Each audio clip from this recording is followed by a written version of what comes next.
All right, good morning, everybody, and welcome back to True Crime Loser. I hope you're doing well. So, folks, today we are going to go over the case against Danny Masterson, famous Scientology church member, known for his role on that '70s show.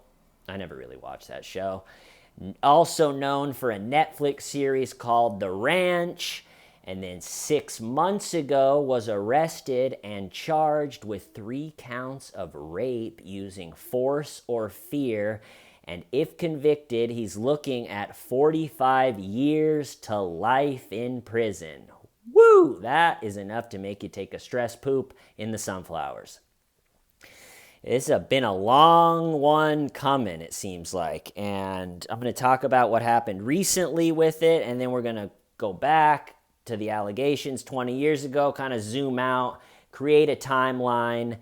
And I don't know if I said it, but unless it gets postponed, it looks like the whole trial and everything, after months of his crack team of expert lawyers arguing frantically and furiously that it should not go to trial and that it should be thrown out and the statute of limitations are over and there's no evidence and it's a shameless cash grab. And it's politicized, and the Me Too movement, and the whole thing. And a month ago, a judge said, none of that's going to fly, baby, and we are going. This thing is moving forward. So like I said, a couple weeks, it's going to go quick. January 6th of 2021, I think he'll be in court for his plea. But I don't want to get too ahead of myself. So these allegations, which are totally nuts, if true, go back to 2001 and 2003. I guess 4 women came forward, but they only felt like they had the evidence to charge him for 3 of the women.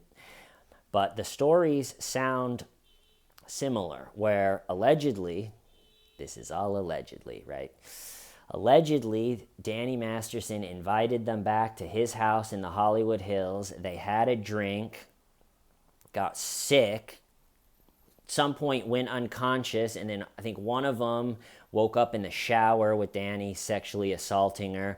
And then another one, and this one, I mean, they're both completely horrifying, but this one sends just a chill down my spine, and I think paints why possibly his affiliation with the Scientology church just makes the whole thing even more bizarre. But another one, I think that same thing, went over to his house, had a drink, felt horrible, and then that one woke up in bed with allegedly Danny Masterson raping her, and they said there was other people in the room just like wandering around.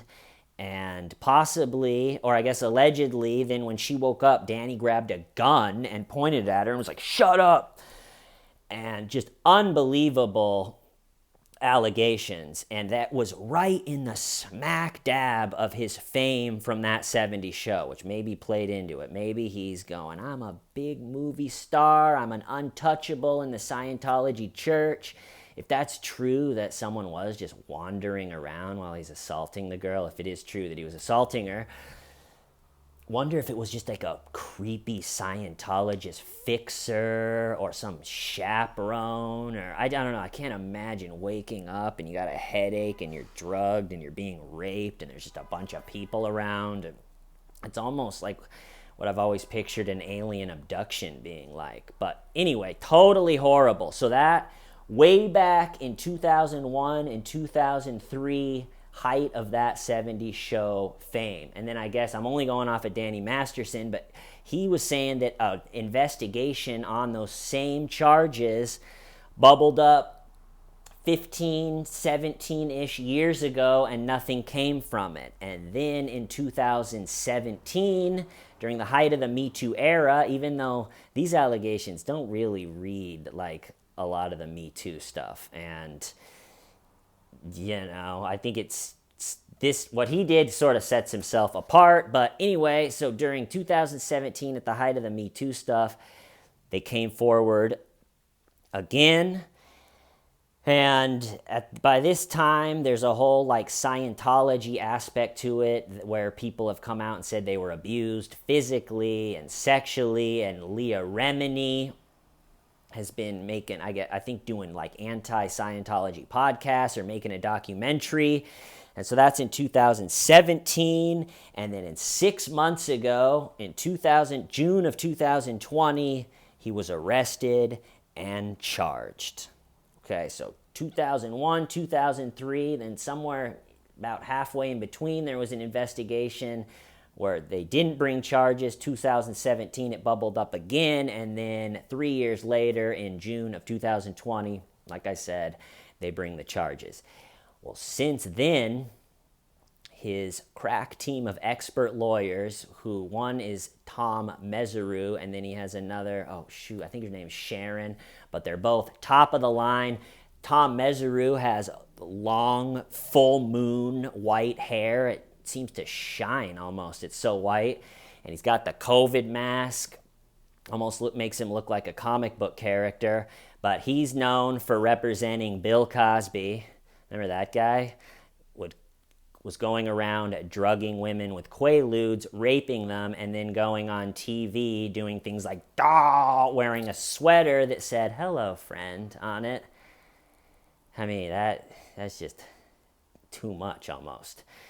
And also, Tom Mesereau is known for representing successfully Michael Jackson against the child molestation charges. Or that whole thing, it's ignorant. That's ignorant. And now he's on the Danny Masterson case. So for the past couple months, like 2 months ago, Danny Masterson appeared in court just for, I don't know what the technical term for the appearance was, but just asking him, like, do you understand this? And do you understand that? And yes, Your Honor. Yes, Your Honor. Yes, Your Honor. He's got the COVID mask. He had a nice fitted suit. And then a month after that, so 1 month ago, his lawyers were back in court. He wasn't there, and this was the one where they were really furiously trying to argue that this thing, it's too old. It's past the statute of limitations, which for sexual assault, they were saying is 10 years in California.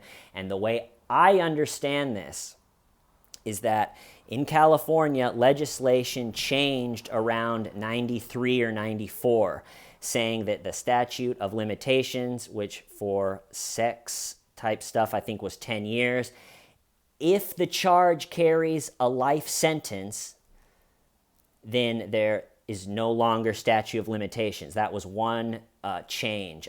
Like I said, it's not easy to understand this stuff. So the way I understand it, mid-90s, change in legislation that if the charges carry a life sentence, then there's no longer the 10-year statute. So then the defense and prosecution 1 month ago in court with Danny not there, that was the whole argument. So Danny Masterson's lawyers are saying they're too old. You know, it's 10 years, and the state of California doesn't even have jurisdiction over this thing. And the point that they were making is the reason that it's potentially a life sentence, which then makes there a no statute of limitations, which means it could go forward.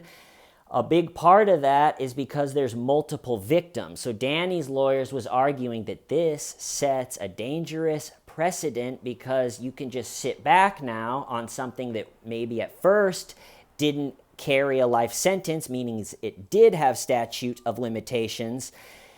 And you could just sit back, all right, it's not ready yet, not to charge. And they're saying you just sit back and stack victims, wait till it does carry a life sentence 20 years down the road when it's just so old that then you can finally bring it. Well, that got all denied by the judge. She said, nope,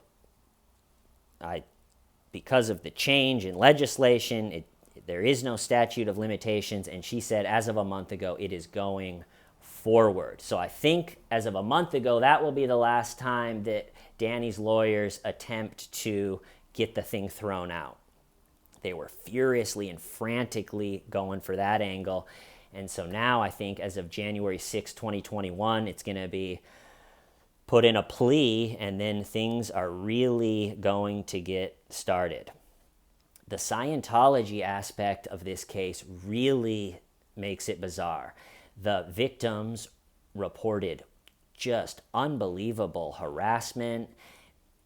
One dog was allegedly poisoned and killed. Also, the victims were themselves, the way I understand it, as part of the church. And as we know from the Daybells and if you've watched anything with Scientology, as soon as the religion has everybody insulated, and that's the reality. It's not necessarily the American court system anymore. They have it all insulated. Just bizarre things can happen, and they can silence people. And the Church of Scientology has been known for really harassing people, ex-members. I watched Louis Theroux's My Scientology movie last night just to kind of get back into the Scientology mood. And one thing that stuck out to me is like an ex-member or something that did something and they weren't happy with them. They had private investigators follow the guy for 20 years. So every time he got in his car, their car would be behind. I mean, that's got to do crazy things to you. And you got to think that Danny Masterson is a very important person in the church. He's a movie star. He's rich. The Scientologists, they love the movie industry and movie stars, and they need to have movie stars like Tom Cruise and Danny Masterson in the church, so when someone new comes in just lonely and scared and needing something in their life, they go, look, you should join Scientology. Tom Cruise, he's a badass. He joined. Danny Masterson, minus the whole rape thing, he was a star too for a while. And in Scientology, if you're just like a normal member, not really considered important or really like moved your way up, you're considered a thetan. A thetan. Kind of a strange word, a little bit hard to remember. The way a trick to remember it, it's how Dahlia Dippolito would say the word Satan.